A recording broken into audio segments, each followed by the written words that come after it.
Los vegetarianos no deben postularse. El carnicero del siglo XXI tiene muchas caras.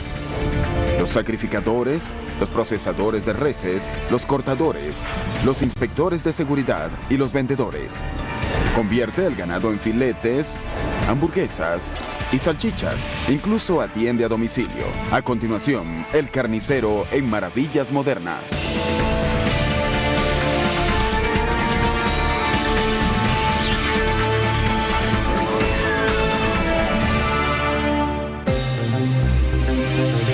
Cada año en los Estados Unidos, numerosos mataderos destinan más de 135 millones de cabezas de ganado para sus citas con el carnicero.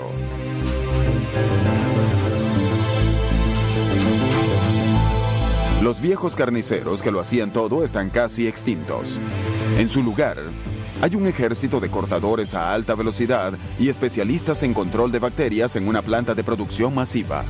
Sin embargo, en un mundo de productos preempacados, ha surgido un movimiento que quiere recapturar los secretos de los viejos carniceros del mundo. Pesa más de 1 kilogramo. En la refinada carnicería Nick and Steph, en el centro de Los Ángeles, la clientela viene a celebrar un arte olvidado de los carniceros. Se llama carne seca añejada.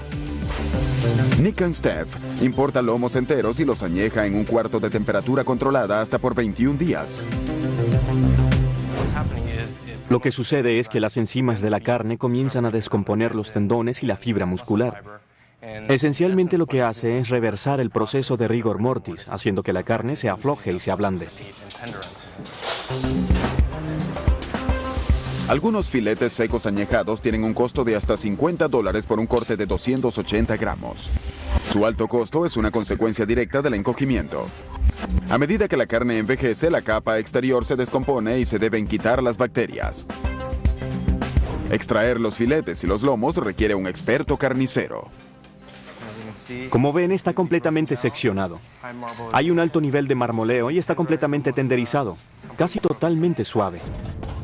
Los restaurantes de carnes modernos usan técnicas retro para obtener los filetes de mejor sabor. Pero nuestros ancestros no contaban con el lujo de esperar a que su cena se añejara. Nuestros ancestros atravesaron una especie de fase en la que bajaron de los árboles y comenzaron a caminar erguidos. Quizá una de las primeras cosas que hicieron fue romper rocas para obtener filos y así poder abandonar el resguardo de los árboles, correr a la sabana y probablemente buscar comida entre los restos de la presa de algún león. Las más recientes investigaciones indican que nuestra búsqueda de proteína animal se remonta a millones de años. Hallazgos recientes en África del Este descubrieron huesos de animales con marcas de cortes, lo cual es una contundente evidencia de que nuestros ancestros de hace 2,5 millones de años tenían utensilios de roca para poder remover la carne de estos huesos de animales. Aproximadamente hace 5,000 años aprendimos a fundir el cobre y la hojalata para formar la aleación conocida como bronce. Quizá una de las principales innovaciones que hubo en la carnicería prehistórica fue la invención de herramientas metálicas para cortar. Poco a poco, la carnicería pasó de ser una función para familias o pequeños grupos nómadas hasta convertirse en un espectáculo para grupos más numerosos. Los mataderos públicos datan de la época romana. En el año 300 a.C., los animales se sacrificaban al aire libre en el foro romano. Para ocasiones especiales, los romanos adinerados comían a veces carnes exóticas como la de jirafa y la de pequeños ratones rellenas con piñones. Mientras más inusual era la comida, mayor era la impresión que se causaba en los invitados. En la Edad Media, los carniceros estaban restringidos a ciertos vecindarios en los cuales podían ejercer su comercio. Esto se debió a la gran cantidad de desperdicios animales y sangre. Generalmente se arrojaban al medio de la calle, que hacía las veces de un sumidero abierto. En el norte del continente americano, la naturaleza nómada de las tribus locales no permitió que la evolución tecnológica ocurriera en algún otro lugar. La mayoría de los estadounidenses nativos utilizaban rocas para matar animales. Con frecuencia utensilios de roca bastante apropiados. Y solo una laja de piedra afilada, Esta laja tiene bordes largos, sumamente afilados de este lado y de este, que serían perfectos para extraer la carne del hueso o desarticular animales. Realmente es tan afilada que hasta podríamos afeitarnos con ella. Para el carnicero moderno, el cuchillo es aún la base de cualquier trabajo. Y la mayoría de ellos emplea solo un par de cuchillos básicos: el cuchillo de carnicero y el de deshuesar. Una cosa sí ha sido una constante desde antiguas épocas: la necesidad de un cuchillo afilado. Uno de los métodos ya consagrados para verificar el filo es la prueba del papel. Un cuchillo afilado es muy importante en este negocio. Si el cuchillo puede hacer esto, sabemos que tiene muy buen filo. Podríamos cortar lo que fuera. Si observamos el filo de un cuchillo bajo una lupa, parecerá casi la cuchilla de una sierra, con una serie de dientes. Cuando se emplea el cuchillo y comienza a perder filo, lo primero que sucede es que estos pequeños dientes se doblan hacia el lado derecho o izquierdo, y entonces el cuchillo se desafila. De inmediato nos damos cuenta de que ya no corta como lo hacía cuando estaba recién hecho.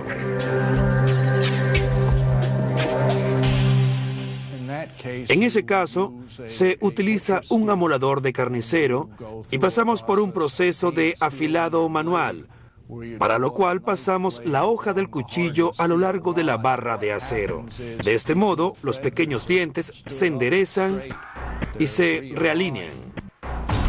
Si bien la forma básica de los cuchillos no ha variado mucho en los últimos miles de años, los métodos de fabricación definitivamente sí son diferentes hoy en día. La compañía Dexter Russell en Southbridge, Massachusetts, es el mayor fabricante de cubertería profesional en los Estados Unidos. El proceso de fabricación de un cuchillo de carnicero comienza con el acero en bruto. El acero se plancha con carbono, y cuando el porcentaje de carbón se acerca al 1%, se comienza a obtener aceros que son buenos para hacer cubertería. Se busca un acero que, ante todo, tenga suficiente carbono para poder tratarlo con calor. En Dexter Russell, los cartuchos de cuchillo se calientan a 1500 grados y luego se enfrían rápidamente en un baño de aceite especialmente formulado. Yo siempre le digo a la gente que el acero es el corazón del cuchillo, pero el tratamiento de calor le proporciona el alma. El truco de estos tratamientos es elevar la temperatura del acero de manera de cambiar su estado físico. Someter el cartucho del cuchillo al enfriamiento rápido deja la hoja en un estado sumamente frágil. Así que hay un paso final en el proceso de tratamiento con calor que se denomina temperado. Este proceso le da al acero su flexibilidad y su elasticidad.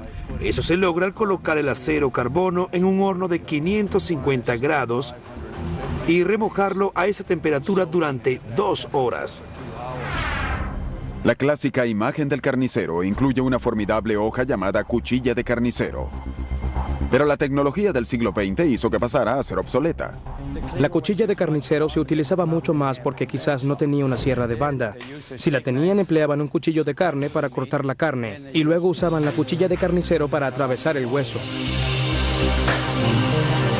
La sierra de banda eléctrica se introdujo en el mundo de la carnicería a principios del siglo XX. La sierra fue un avance bien recibido en la evolución de millones de años que tuvieron los utensilios para carniceros.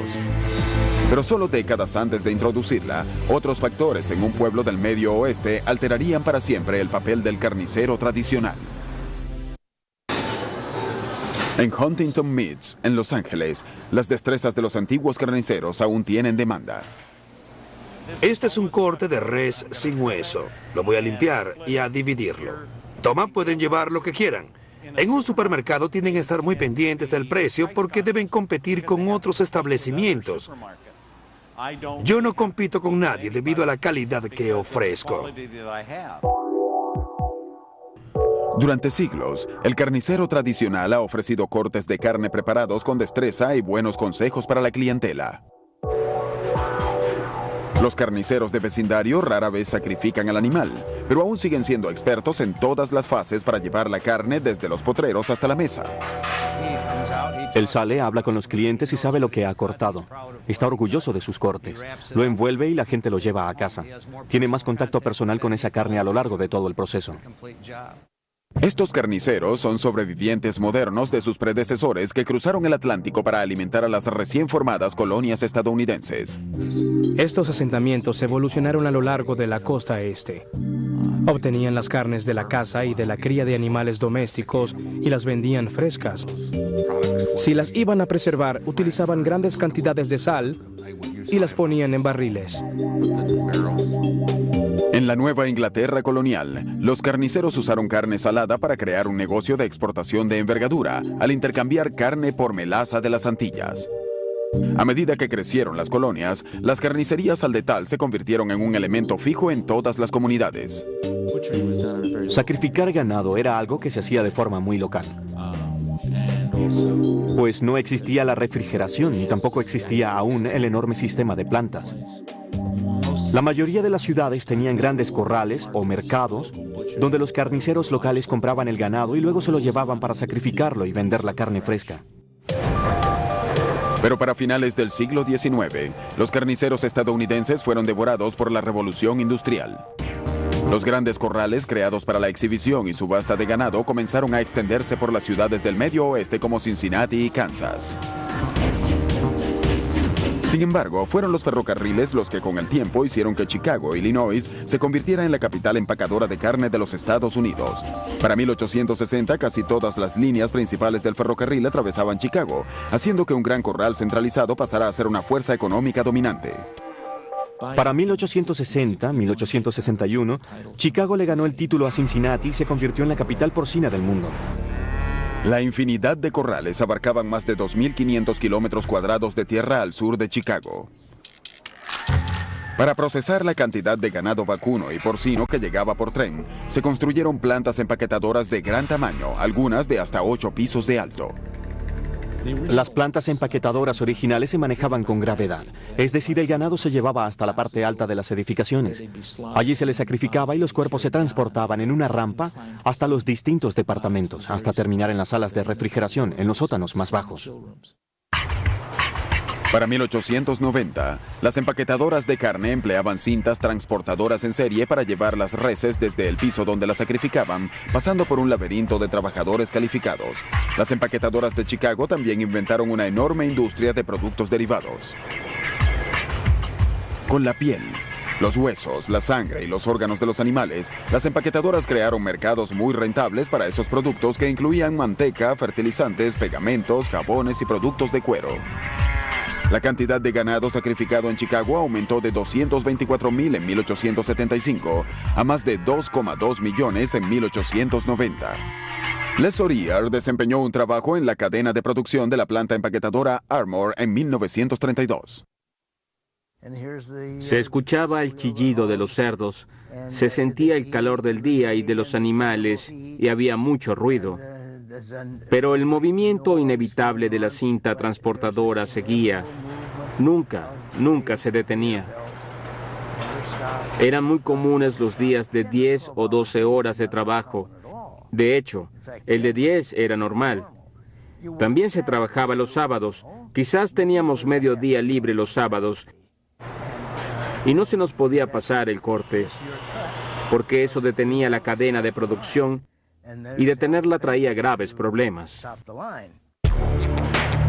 En las plantas empaquetadoras de Chicago, el trabajo de los carniceros estaba segmentado. Por supuesto, el carnicero se multiplicó por unos 200 hombres. La función original del carnicero era sacrificar la res y prepararla. Se trataba de hombres muy calificados. Pero ganar dinero sacrificando grandes cantidades de animales implicaba reducción de empleos. Por eso los trabajadores menos calificados de finales de siglo recibían unos 14 centavos por hora, mientras que los más calificados, unos 50 centavos por hora. El pueblo empaquetador de Chicago se hizo dominante en parte debido al desarrollo de una de las mayores tecnologías, la refrigeración para el transporte de mercancías. Durante muchos años, la refrigeración natural con hielo cortado de lagos congelados preservaba la carne fresca durante semanas. El problema era transportarla. En 1875, un vendedor de ganado de Massachusetts, de nombre Gustavus Swift, abrió una planta empaquetadora en Chicago. Consciente de las potenciales grandes ganancias que implicaba transportar carne fresca a los mercados del este, perfeccionó el primer vagón refrigerado. Estos vehículos especiales se cargaban con bloques de hielo desde el matadero y luego se recargaban en varias paradas a lo largo de la ruta. El experimento de Swift creó el mercado para la carne preparada de Chicago, un término que se refería a una res completamente procesada que se entregaba fresca y colgada de un gancho. Los carniceros locales, quienes hacían dinero sacrificando sus propias reses, se negaron a procesar la primera carne que Swift llevó a los mercados del este y la llamaron carne embalsamada. Hubo una ola de publicidad negativa en torno a eso. Dijeron que la carne del oeste era embalsamada y que Chicago vendía reses enfermas a los mercados del este. Pero la carne era menos costosa. De hecho, Swift les dijo a sus agentes que la vendieran al menor precio posible, incluso si eso significaba regalarla, de manera de poder entrar al mercado. Y así fue. En 1906, el autor Upton Sinclair publicó una novela llamada La Jungla. Sinclair esperaba llamar la atención hacia las miserables condiciones de trabajo de las empaquetadoras, pero el libro causó un impacto completamente diferente. Hay unas 15 páginas sobre el procesamiento de la carne en el libro. Y esas páginas fueron las que realmente le llegaron a la gente. Tuvo un gran impacto porque les llegó directo al estómago. Se trataba de lo que comía la gente. Y se decía que hombres caían en recipientes de manteca, o que dedos mutilados eran parte del picadillo, y cosas así. La protesta suscitada ayudó a crear la Ley de Inspección de Carnes de 1906 y la Ley de Comidas y Medicinas Puras. Ambas fueron aprobadas a pocos meses de la publicación del libro. Ambas leyes promovieron cambios significativos. Todos los animales tenían que ser inspeccionados por la recién creada Administración de Drogas y Alimentos de los Estados Unidos. Todas las reses debían tener una inspección post-mortem y se establecieron condiciones higiénicas para todas las fases del trabajo. Durante los siguientes 75 años, Swift, Armour y otras empaquetadoras gigantes de Chicago controlaron gran parte de la industria. Sin embargo, así como la tecnología en el transporte levantó a la Union Stockyards, su evolución también la derrumbó. Ya no dependían del ferrocarril, ni para traer el ganado, ni para transportar la carne hacia otras partes, porque tenían camiones refrigerados que se trasladaban por los nuevos sistemas de autopistas y se inició la gran descentralización de la industria.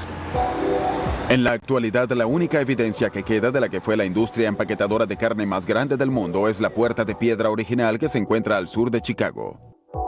Luego de 106 años de operar continuamente, la Union Stockyards cerró oficialmente en 1971. Pero las empaquetadoras evolucionaron hasta convertirse en plantas procesadoras regionales altamente automatizadas, en donde el producto final ya no era una pieza de carne, sino de una caja de carne. Hoy, el sustento de los carniceros tradicionales se ve amenazado por cortes veloces y preempacados de un ejército de producción en serie.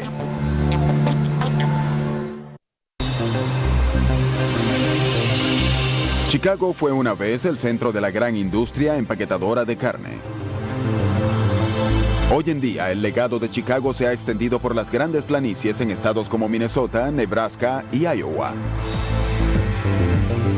Corrales más grandes que muchos de los pueblos de la región proporcionan los animales para un negocio valorado en más de $80,000 millones anuales. Según el Instituto Estadounidense de Carnes, la producción de carnes rojas en los Estados Unidos superó los 17,000 millones de kilogramos en 1990. El arte de los carniceros es hoy una sofisticada unión entre el hombre y la máquina. Una producción en serie a alta velocidad de productos tradicionales cárnicos y una variedad asombrosa de carnes procesadas y derivados no comestibles. La industria es muy eficiente en términos de cómo utilizan todas las partes de un animal. Se desperdicia muy poco. Todo comienza con una limpieza a vapor, un proceso que remueve el sucio y otros contaminantes de la piel. Se le quita la piel al animal con una descueradora mecánica y las reses de 600 kilogramos se dividen en dos, empleando enormes sierras. Estas grandes piezas se refrigeran varios días. Esto le permite a las enzimas descomponer la carne antes de proceder a cortar. En su camino hacia las sierras, calificados especialistas clasifican cada res de acuerdo con su calidad y rendimiento. Los especialistas calificadores examinan la porción de carne en medio de las costillas para ver si las células grasas se han dispersado o marmoleado. Una carne de buena calidad tiene un poco de marmoleo.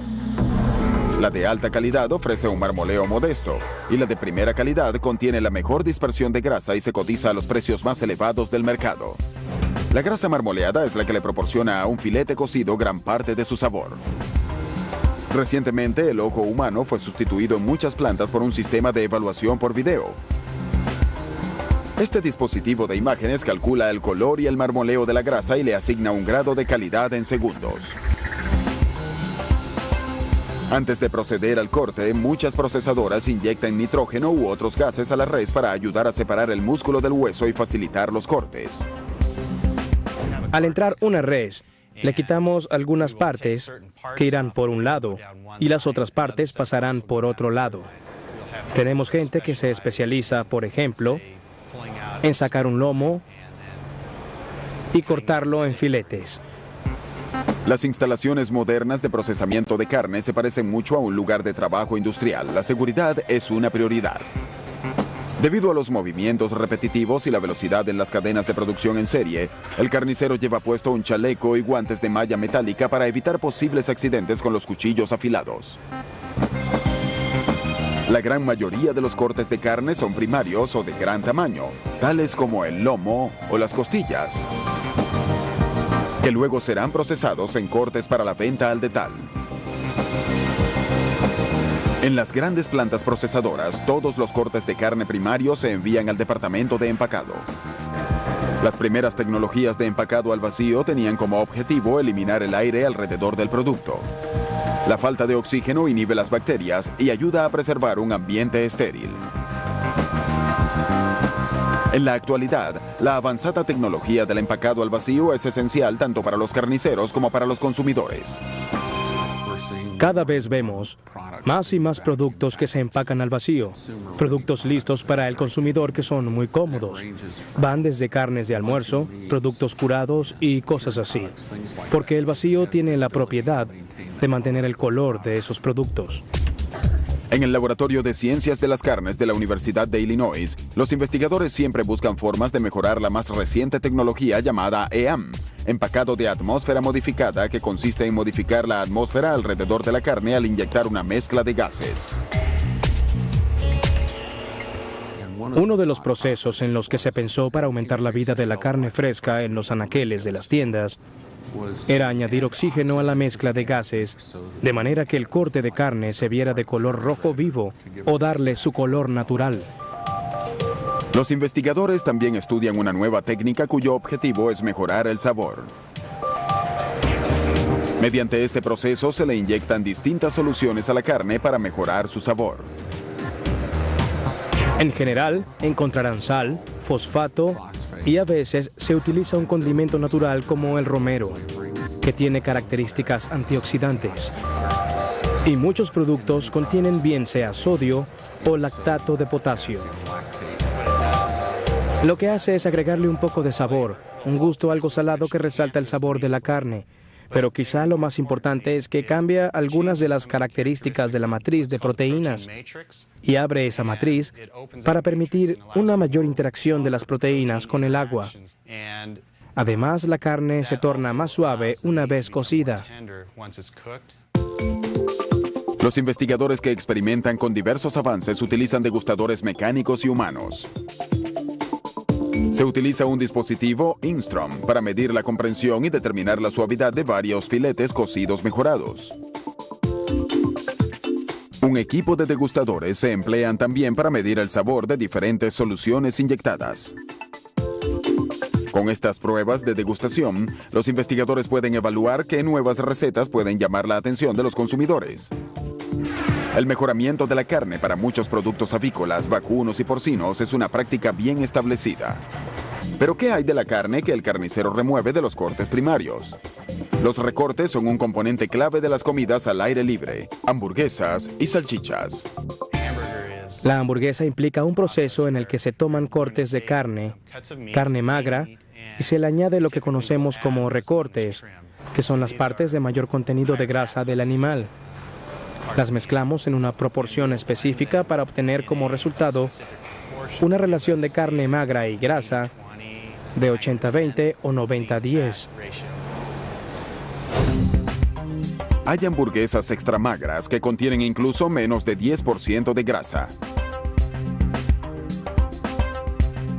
Pero las salchichas tienen un contenido de grasa de más de 20%, aunque eso no evita que los consumidores estadounidenses coman más de 1 millón de toneladas por año. Estos productos vacunos o porcinos están hechos con una extraña variedad de partes animales. Existen lineamientos federales para la cantidad de carne y productos derivados que lleva una salchicha. Las etiquetas describen el contenido. Por ejemplo, una salchicha de res evidentemente debe contener carne de vaca. Por supuesto, es un producto saludable. No es algo que quisieran ver sobre sus platos en un estado original. Pero generalmente, cuando digo productos derivados, me refiero quizás a algún hígado u órgano, o a partes de un cerdo que normalmente no quisieran consumir. Por ejemplo, carne de las mejillas o del hocico o algo así. Las salchichas son los productos de carne más antiguos. Durante miles de años hemos utilizado sal e intestinos de animales para preservar y cubrir la carne para su consumo posterior. En el siglo XI, los carniceros europeos comenzaron a especializarse en la fabricación de salchichas y pronto se convirtió en un arte muy apreciado con recetas que pasaban de generación en generación. Actualmente, gran parte de la fabricación de salchichas las hacen los megaprocesadores. Cadenas de producción a alta velocidad le permiten a la industria producir más de 1 millón de toneladas de salchichas por año.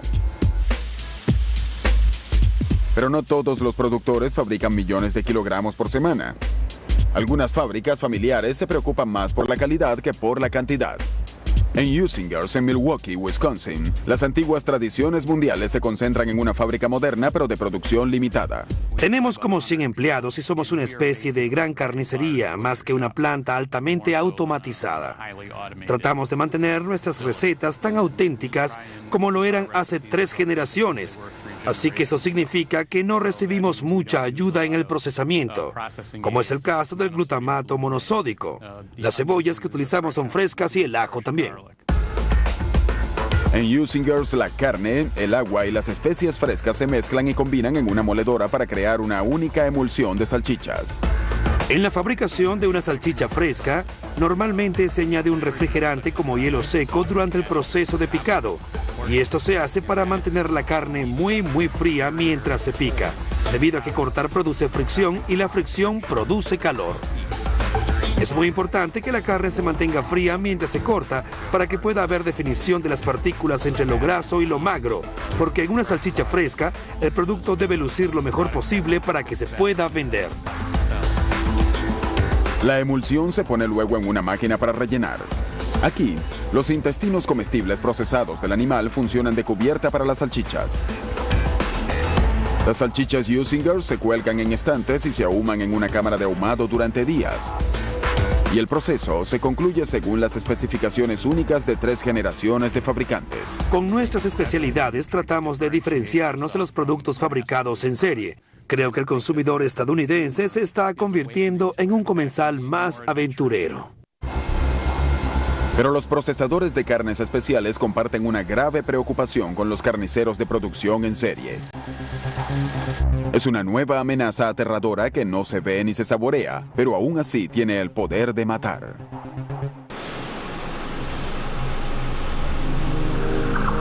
A pesar de los significativos avances tecnológicos a lo largo del siglo XX, la tendencia hacia la producción de carne en serie creó potenciales nuevas amenazas para la creciente población. A medida que el empacado industrial de carne sustituyó a los pequeños carniceros locales, las posibilidades de que se propagara una epidemia aumentaron significativamente. Las bacterias más comunes transmitidas por la comida son la Campylobacteria, la Salmonella y el E. coli. Hasta 1990, el USDA inspeccionó regularmente todos los mataderos y las plantas de procesamiento de los Estados Unidos. Sin embargo, una gran epidemia de E. coli en 1994, con más de 500 afectados, impulsó una revisión de los lineamientos y prácticas sanitarias. A mediados de los 90, los procesadores de carne comenzaron a instrumentar una serie de prácticas conocidas como HACCP. El HACCP es un sistema de análisis de riesgos y puntos críticos de control. El sistema se desarrolló inicialmente para la NASA en 1950 para resguardar la seguridad de la comida en el programa espacial. El HACCP es un proceso mediante el cual el fabricante o el procesador tiene que ver con proporcionarle seguridad a sus productos. Ellos diseñan un plan para resguardar la seguridad y luego el gobierno supervisa que se siga ese plan que se ha desarrollado. El HACCP consiste en 7 pasos que pueden aplicarse a cualquier operación de carnicería para resguardar la seguridad de la comida. Bajo los lineamientos de la USDA, toda procesadora de carne en los Estados Unidos debe instrumentar y seguir un plan HACCP. La compañía de carne de res Great Western es una instalación que recibe grandes cortes primarios de las empaquetadoras y luego los corta para obtener filetes de primera para hoteles y restaurantes. La Great Western monitorea rigurosamente su planta siguiendo los lineamientos HACCP. Al comenzar en la mañana llevó a cabo una limpieza antes de iniciar las operaciones. Verificamos los equipos, las mesas, las tablas de cortar, las manillas, los carros de arrastre, los cuchillos, los utensilios y verificamos que todos estén limpios. En Great Western, la temperatura del área de procesamiento se toma 3 veces al día para asegurarse de que el ambiente se mantenga a 4,4 grados. A los productos cárnicos se les mide la temperatura cada 30 minutos y cada día se toman muestras aleatorias de las cajas empacadas y se envían a un laboratorio de la USDA para pruebas patógenas. Desde que el gobierno comenzó a hacer pruebas de E. coli, la bacteria ha disminuido significativamente. Los productos que ingresan a la planta nunca han dado positivo. Cada noche, una vez que los cortadores de carne terminan el trabajo, la cuadrilla de limpieza toma el control. Utilizan agua a 82 grados, enjuagan y enjabonan todo. Restriegan a mano todo el equipo y lo vuelven a enjuagar. Luego aplican un desinfectante o un limpiador con 4 agentes desinfectantes. Los alternamos para asegurar la efectividad de ambos. En respuesta a la demanda de seguridad en la comida, los procesadores de grandes volúmenes de carne han adoptado nuevas tecnologías. La lavadora automática para pieles trata la piel de las reses con un spray antibacterial de alta efectividad, de manera de remover el sucio y los contaminantes bacterianos. Aspiradoras de vapor a alta presión eliminan el exceso de fluidos. Luego, una ducha de ácido orgánico diluido, parecido al vinagre, destruye cualquier bacteria patógena residual. Antes del proceso rápido de enfriamiento, los empleados revisan cada res con un sistema de verificación. Una poderosa luz ultravioleta que puede detectar restos de cualquier contaminante orgánico. Los empleados continuamente toman muestras de los productos y limpian las superficies de trabajo. Un laboratorio dentro de las instalaciones elabora cultivos de estas muestras y verifica el desarrollo de cualquier bacteria. Cada carnicero debe tener un cuidado especial con los productos de carne molida y las hamburguesas, ya que son más vulnerables a bacterias que los cortes de músculos. Una de las razones por las que las hamburguesas son señaladas comúnmente como sospechosas de transmitir enfermedades es que se trata de un producto mixto. No proviene de un corte de músculos. Y si pensamos en un producto de músculo completo, como por ejemplo un filet, ese músculo está esencialmente estéril. El único lugar donde puede contaminarse es en la superficie. Pero en el caso de las hamburguesas, por ser productos mixtos, si hubiese bacterias en la superficie de los productos cárnicos originales que fueron molidos, estos llegarían al interior del nuevo producto. Los Centros para Control y Prevención de Enfermedades anunciaron recientemente bajas significativas en las enfermedades causadas por E. coli, Salmonella y Campylobacteria. Pero aún habiendo mejorado la higiene, ha surgido una nueva amenaza que atenta contra el suministro de carne de res en el mundo entero. En diciembre de 2003, el Departamento de Agricultura de los Estados Unidos anunció que una vaca adulta en el estado de Washington había dado positivo a la prueba de encefalitis espongiforme bovina, conocida también como EEB o la enfermedad de las vacas locas. La EEB es uno de esos asuntos en los que el punto no es si llegará hasta aquí, sino cuándo llegará. y no pasó mucho tiempo para que llegara. La EEB es una enfermedad degenerativa que ataca el sistema nervioso central del ganado, destruye el tejido cerebral y a la larga causa la muerte. Muchos científicos piensan que la enfermedad se origina debido a la malformación proteínica que ha sido denominada prión.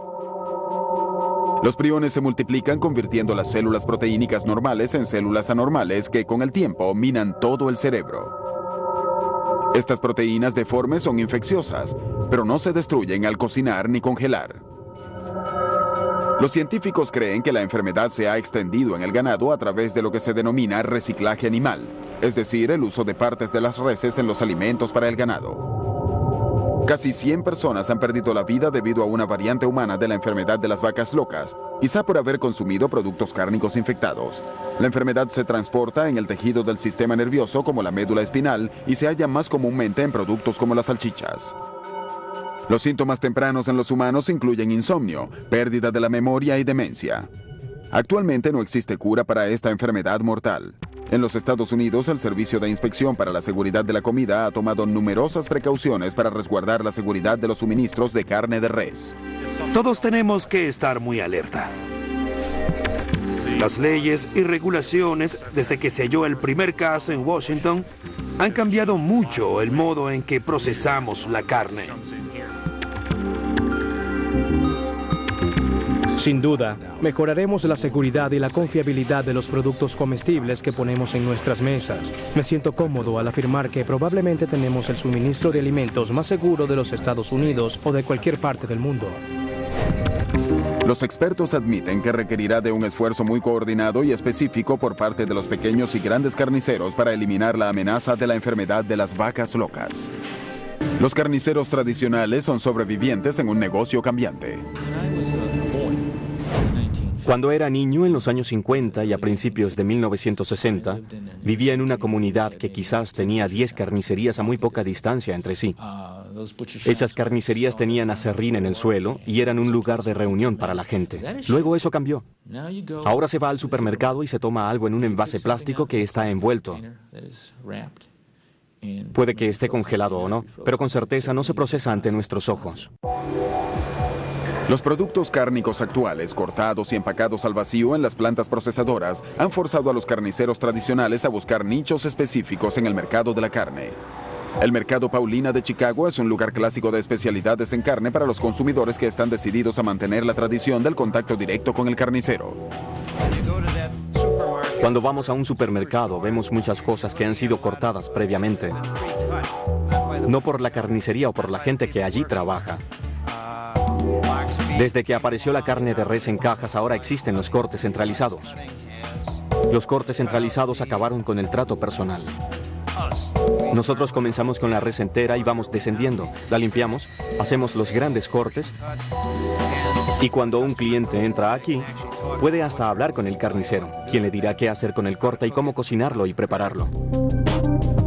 Otro tipo de carnicero especializado es desconocido para los millones de consumidores citadinos. Este carnicero no citadino evita las grandes plantas empaquetadoras y negocia directamente con el granjero de la familia.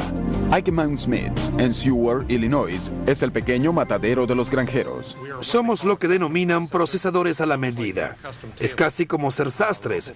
Los granjeros locales nos traen las reses, nosotros las sacrificamos, las colgamos y las envejecemos alrededor de 2 semanas. Luego las sacamos y las cortamos según sus especificaciones. Las procesamos, congelamos y llamamos al cliente para que se las lleven a casa.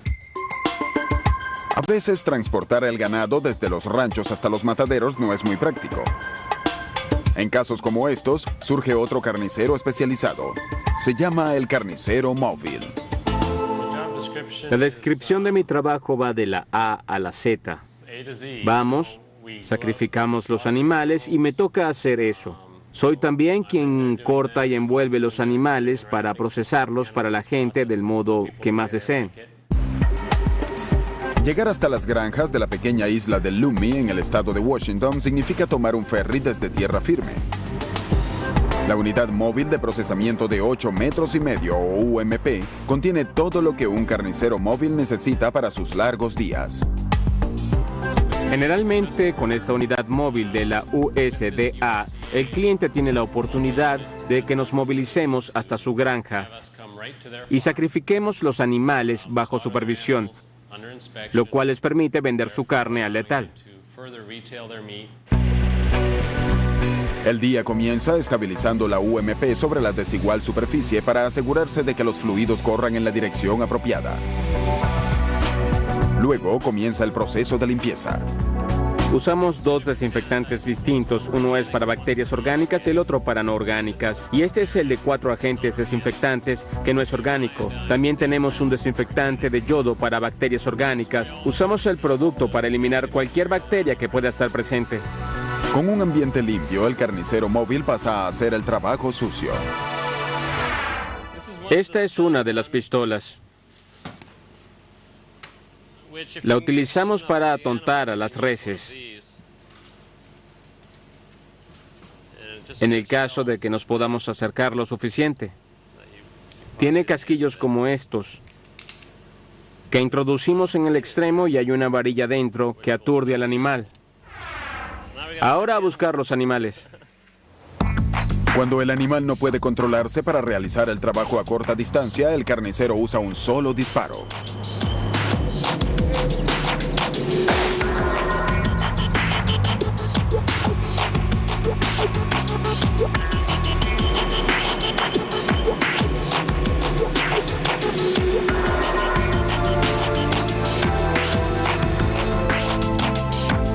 Como lo hicieron sus predecesores durante miles de años, el carnicero móvil quita la piel y procesa el animal sin ayuda.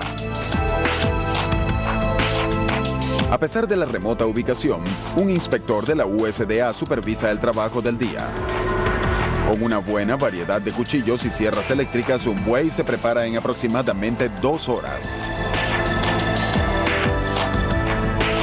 Al final del día, el carnicero limpia y desinfecta las herramientas y la UMP antes de retirarse. Posteriormente convertirá los animales en cortes de carne que irán al congelador del granjero. Obtienen lo que quieren. No tienen que ir a la tienda y decir, bueno, eso es lo único que queda para comprar. No, pueden crear distintos cortes y diferentes estilos de cortes. Las plantas procesadoras han cambiado para siempre el mundo de la carnicería tradicional al detal. Hay quienes se preguntan si ese mundo podrá sobrevivir. ¿Seremos una raza en extinción? Sí, sí lo creo. Antes en la ciudad de Chicago había una taberna y una carnicería en cada cuadra. Eso ya desapareció. Somos pocos los que hemos sobrevivido y estamos aquí para servir a aquellos que aprecian la diferencia. Es la gran habilidad con el cuchillo, el conocimiento profundo del producto y los secretos legados a través de generaciones, los que podrían finalmente salvar al carnicero tradicional de la extinción. Siempre y cuando continúe habiendo demanda de calidad, habrá carniceros para ofrecer ese corte especial.